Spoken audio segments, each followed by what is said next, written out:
This is Duke University.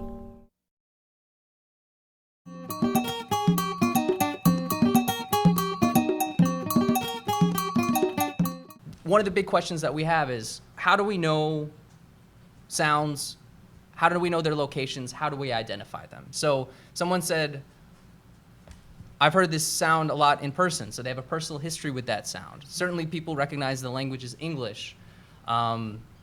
You recognize it as an announcement, which means there's a certain cadence, there's a certain type of quality to the sound that says this is an announcement, it's not necessarily somebody talking.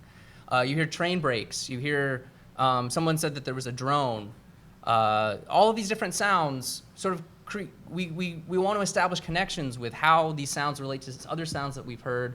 And in general, all of these sounds, they embody certain types of knowledge, whether that's knowledge that we can quickly identify or whether it's confusing to us. And a lot of those aspects of sound are some of the things that we want to be engaged with as we sort of go forward thinking about how sound can be used in scholarship, not just from the standpoint as an example, but also how to use the embedded knowledge within sound for our purposes and for our scholarly argumentation or anything that we haven't necessarily even thought about.